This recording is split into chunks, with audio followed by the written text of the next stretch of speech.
Before the fame, before the billion-dollar book deals, before Harry Potter, J.K. Rowling was broke, divorced, and nearly homeless. She once described herself as the biggest failure I knew. So how did she go from rock bottom to one of the most successful authors in history?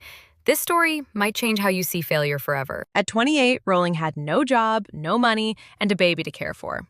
She battled depression, lived off government welfare, and was even diagnosed with clinical depression. She says the idea of dementors in her books came from how that darkness felt. She sent her manuscript for Harry Potter and the Philosopher's Stone to 12 publishers. All of them rejected her. One even told her, children's books don't sell. But here's what makes her story powerful. Even when no one believed in her, she kept writing. She wrote in cafes while her baby slept next to her. She had no guarantee of success, but she had a dream, and she had discipline.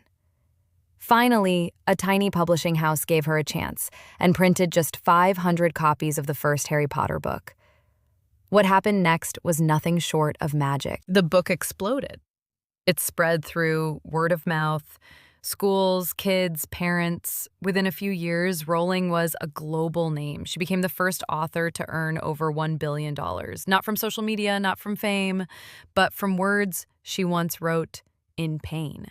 And even after all the success, she stayed grounded. She said, "Rock bottom became the solid foundation on which I rebuilt my life." Rowling's story teaches us 3 powerful lessons.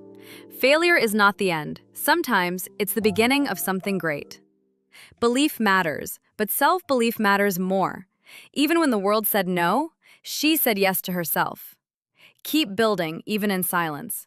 Progress isn't always loud, but it always shows up if you stay consistent. Success doesn't always come fast, but if you stay patient, work with purpose, and never quit, one day your story might be the one that inspires millions.